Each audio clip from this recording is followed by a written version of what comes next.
Good evening, everyone. Today I want to talk a little bit about creative data visualization design and more specifically about reality and aesthetics. Now, reality and aesthetics are really philosophical topics, of course, and that have been written about and discussed for centuries. And yeah, I'm not a philosopher, so unfortunately. But currently I'm working on a project where we were visualizing the text of a philosopher, and his name was Ernst Glasgow. And he said, knowledge is not a commodity you can transport from one head into another. The student has to build his or own knowledge. And when I read this, I thought, this is exactly what we're doing with data visualization as well. So we're trying to communicate knowledge or insights or patterns. So quite a bit of a similarity. So keep that in mind. I will get back to that. So for me, the visualization in my own visualization model is something like this. So you collect data about the world, which you call the what, you turn it into some kind of representation, the how, and then we interpret that, and that's the why. And it's our kind of indirect way of understanding the world around us. But each of these three components has their own challenges. So let's start with data. So if you think of data, you can think of something like this. You take a picture with your phone, food in front of you. The picture itself, of course, is not reality. It's just an abstraction of reality. It's a capture of a certain moment in time. The food in front of you is the actual thing. You can move it around, you can leave it there, see what happens, you can eat it, whatever. So if this is one data point, then you can say this is a data set. And what we do normally say this is a guy doing a backflip. If you actually look at what you're seeing right here, it's multiple photos of a guy doing a backflip. And that's really what a data set is also about. It's multiple instances of captures of reality. And you have to realize that in order to take this picture, the photographer has made a lot of decisions. So who's the model going to be? How many photos am I going to take? What's the lighting going to be? Am I going to stand still or move around, etc.? And this is also true for data visualization. Whenever you work with data, you always have to deal, or you always make decisions on what data you collect, how it's collected, what data you select to visualize, etc. And so if you take two data sets that are completely unrelated, some of them can even have a very strong correlation, which completely doesn't make sense. This comes from the website Spurious Correlations, and I highly recommend checking it out because it has lots of funny correlations. There's another challenge for the representation part. Here you see Steve Jobs showing the market share of the iPhone. He uses a 3D pie chart, usually not a recommendation. If you overlay an actual circle, you can see that there's kind of a mismatch between the upper side and the lower side. So the green area gets much more space, and also the thickness of the chart also adds a little bit more to the green area. And you can see the purple areas is actually has a higher number, but the number of purple is actually much smaller than the amount of green. Finally, you also have to deal with users, and users have different levels of data literacy, visual literacy, domain knowledge, maybe the amount of time they spend with visualization. So my question for you, this is a hurricane map. Who thinks the hurricane becomes bigger over time?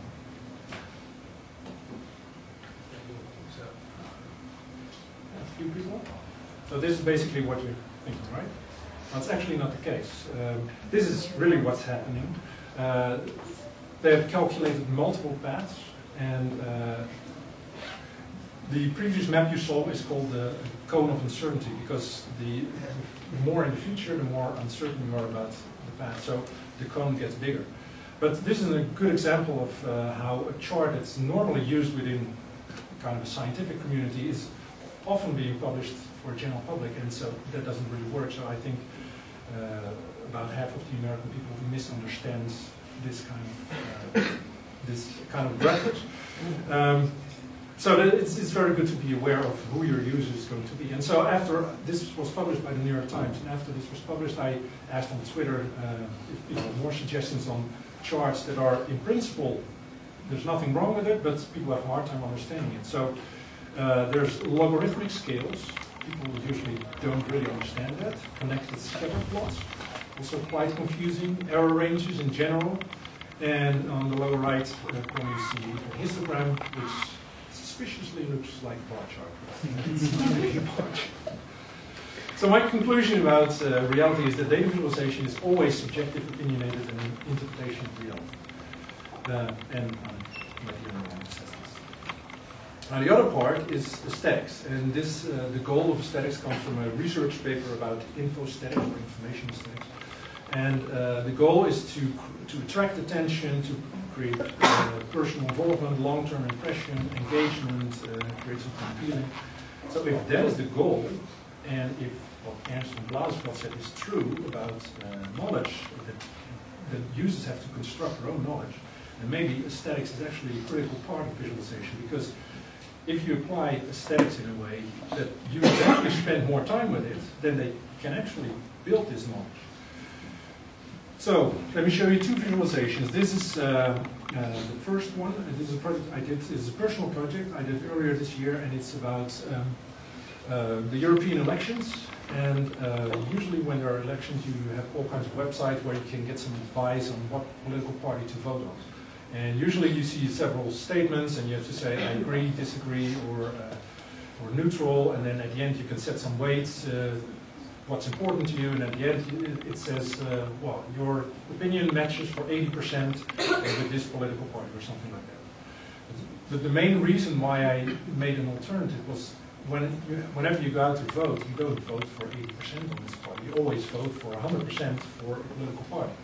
So what this visualization does is that it shows you all the statements, and once you and then all the answers, you only see squares, rectangles, for the answers the political parties actually gave.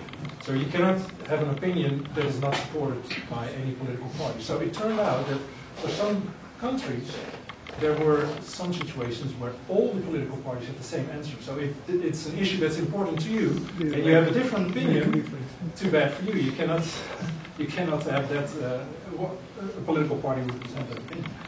So whenever you click on one of these statements and you agree or disagree, then you're actually filtering out all the possible remaining paths. So within 3 or 4 clicks, you already have a unique combination of, well, this is, with this combination, you only match with this political party.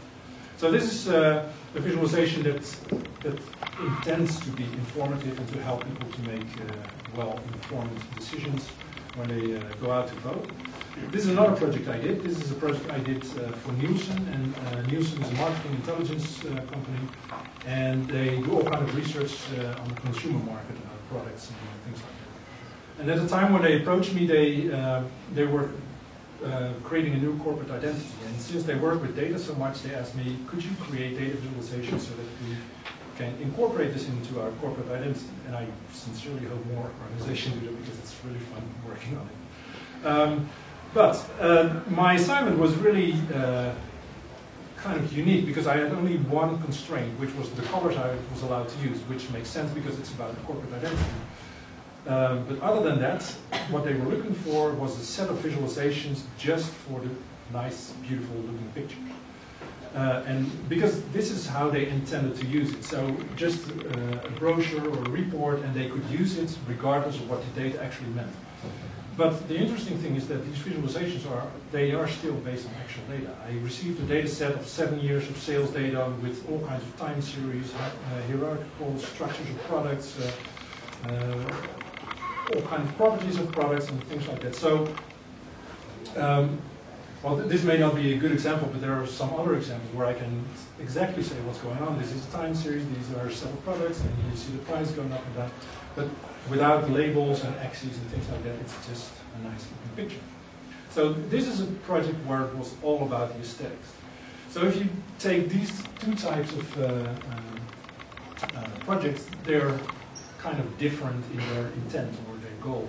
The first one is supposed to be very informative, the second one is just about nice looking images. And yeah, this can be seen as a kind of continuum, and if the goal of aesthetics, if that's really the case, and if building knowledge by user, if that's also true, then what you actually try to do is to push the aesthetics part as much as possible. But the thing is that if you push it too much, it becomes data art and it becomes a little bit unreadable, like the last project I showed. So what I try to do in my work is to push the aesthetics part, but also incorporate the informative part just as much of it you can still make sense of it. Now, for the remaining part of my talk, I will give you some suggestions, or at least ideas, of what I think can help well, finding this balance of being informative and including aesthetics. So the first one is a project not by myself. It's actually a YouTube video, and it's a simulation of a light particle leaving the sun and traveling through our solar system. And it takes about 8 minutes, and then it reaches Earth, and after 45 minutes the movie is over, and it reaches Jupiter. I think this is really a great example of a direct experience, because what you're actually seeing is what's actually the speed of light, or at least the experience of the speed of light. And as you can see, there's also a lot of opportunity to include sound and to create nice looking designs, nice fonts and things like that. But the main thing is the direct experience you have of a light particle moving through our solar system. With lots of screen-based visualizations, there are not, in my opinion, too many options to play around with to create these direct experiences. Time is, in this case, used, so that's something you could use. Another one is, I've seen in some cases where you actually have to scroll an actual meter or something, so it's also kind of a direct experience. But other than that, yeah, you're kind of limited to well, screen-based visualization with a keyboard and a mouse or a touchpad, and that's it. So if you want to have a richer experience, maybe an interactive installation could be a way to achieve that. Another way to incorporate aesthetics is to introduce interactivity. Now, this is a personal project I did in 2012, and it was about the Dutch national elections. And whenever there are elections, people have questions: which party is won, which party is lost, things like that. Completely valid questions. I had a slightly different question: which cities vote in a similar way as my own city, and not just which is the biggest party, because you can see that in the newspapers and all kinds of methods. Really the complete voting profile. So a lot of votes on this party, only a few votes on this party, etc. The concept is, well, a little bit more complex, but you can think of the concept as something like this. You have these two imaginary voting results, you just overlay them, and what you do, you sum up the differences, and you can imagine that if it's 0, then they vote exactly the same, and the bigger the number, the bigger the difference. It's more or less that. So this is the visualization I created. It's a map of the Netherlands, although I actually didn't draw a map, it's just a city, because it's really densely populated. And what you can do, you can click on all of these cities, and what happens then is that the circles become bigger and more orange, and that means that the bigger and more orange, the more similar these voting results are. There's also a second layout where the selected city is in the center, and the other cities are more to the center if the voting result is more similar. On the top left, you see the actual voting result for the selected party, and if you hover over the other ones, yeah, you can see small lines so that you can compare the voting results. And finally, I also incorporated an additional data set because I thought maybe there's a correlation between bigger cities and small cities. So in this case, the size of the cities, of the circle, is representing the number of people living in each city. Now the question, of course, is were there some insights? And it turns out there are quite a few insights. This is a regional cluster. This is around Eindhoven. And Eindhoven itself is not part of this cluster. But apparently the cities around Eindhoven vote in a similar way, but at the same time it's different from Eindhoven itself, and also a little bit different from the rest of the Netherlands. An interesting follow-up project could be, would these kind of clusters remain the same regardless of what people are voting? And there are several of these clusters in this map. Here I've selected the Bible Belt, which also has a kind of distinctive way of voting, apparently. Here I've selected Wassenaar, considered to be one of the richer cities, and then Gooi also shows up. So it's also obvious in the data. Well, the correlation is not that strong, but you see that the bigger circles are more on the inside and on the outside, so bigger cities also kind of vote in a similar way. And as is with many data sets, there are also outliers. So Duisburg, There's no city that votes like there's some cities that, or some parties that they do. So this visualization turned out to be very successful, also because of the timing. I published it shortly after the election, but I received emails from people that they spent half an hour during work time with this visualization, which is a good sign for me. And what I think is one of the reasons is that it has a similar concept as social media, where you can keep on scrolling and sometimes you find something interesting and sometimes you don't. And that's also true for this visualization. So I don't say these are the interesting insights you should look at, but you can explore it yourself. And you can click on any of the cities, and sometimes you find something and sometimes you don't. And I also don't provide the conclusions themselves, so you can make your own little experiments and draw your own conclusions. And I think that is something, if you can find a balance, I don't know what the rules are, maybe trying out yourself to see if it works or if it doesn't work, I don't know. But in this case, it worked out pretty well, and people keep on clicking on it because maybe you find something. Another thing is using a visual metaphor. This is a project I did for Nature. It's about the research that was done that made an estimate of the total number of trees in the world. And before this research, it was only based on satellite images.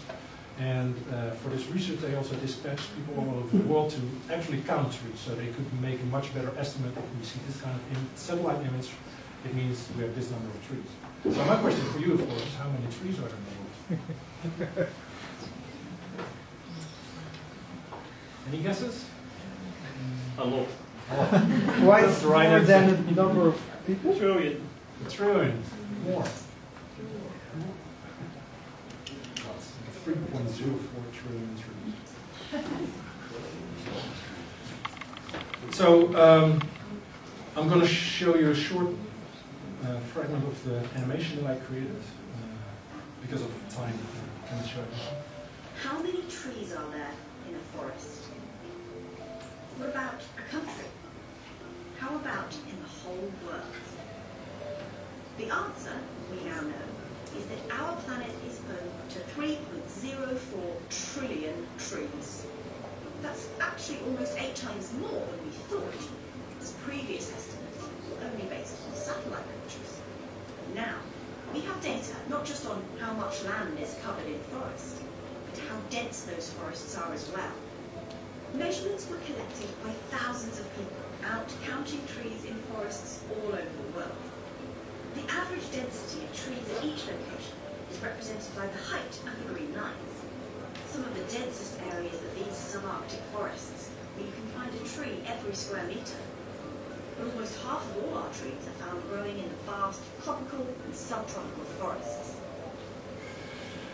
Well, the visualization also ended up on the cover, and it was also on a 2-page spread where they took sections of the visualization. So, but what I try to achieve here is kind of the impression of the rooftop of a forest or a jungle, where you see this kind of wobbly texture of green, and that's what I try to create with these little areas, these areas of the map. And obviously, that works much better than if I create a cube with big dots or something like that. So, whenever you create a visualization that is about something from the physical world, you can think about the properties of this thing in the physical world and use that to drive your visualization design. And I'm not the only one who uses visual metaphors. This is a well-known visualization called the Wind Map by Martin Wattenberg and Fernando Viegas. And obviously when you look at the weather on the news, you use arrows moving and things like that, and that's not how you experience the wind. So it's more like something like this. It's something that flows. And so this is also a good example of a metaphor. And so the final idea that I want to share with you is providing guidance, because sometimes the visualization is very complex to understand, and so you have to guide the user a little bit. And this is a project I did for the European Space Agency, and it's about this satellite. It's called Hipparcos. And at the time it took measurement of stars of 100,000 stars, and it was 200 times more accurate than anything that had been done before that. Obviously, it was available as large data sets, but it also ended up in books with lots of tables and maps and The European Space Agency reached out to me because they wanted to communicate to a broader audience what's in the STAR catalog, what are the things that are mentioned there. So this is the visualization, this is the home screen, and when you click on the start button, you enter the first screen, and every screen is set up like this. So here you have a title and a description, instruction how to interact with it. At the bottom you see the different sections, and here on the left you have controls where you can that help orient yourself, so you can turn on constellations and labels, and yeah, you can zoom out, so you can clearly see that the choice of constellations was a choice from Earth. And this particular view is about the apparent magnitude, and the apparent magnitude is the brightness of stars from the point of an observer. And here you can change the brightness that you want to see.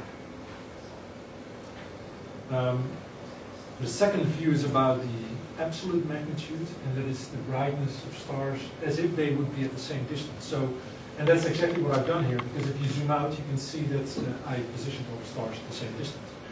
Obviously, it's not reality, but this explains the concept of what absolute brightness is. Absolute magnitude. The next view is the Hertzsprung-Russell diagram, and that's a diagram that tells you something about the life cycle of stars. So at the bottom you have temperature, there you have brightness, and the position of a star in this diagram tells you at the start of the life cycle or at the end. And here color is introduced based on temperature. The next view is about stellar motion, because stars are not stationary, they're moving. Although it's not very obvious for us because it's so far away. But this is a simulation of 60,000 stars moving, and it's also not a 3D representation, even though it seems like it a little bit, but the size is determined by the brightness. But it's a stereographic projection, so it's actually 2D, but they change the size. And so this is the final view where you have all the controls available, so you can change the brightness, you can turn on the color, you can start the motion forward, backward, and you can also switch between 3D and the stereographic projection.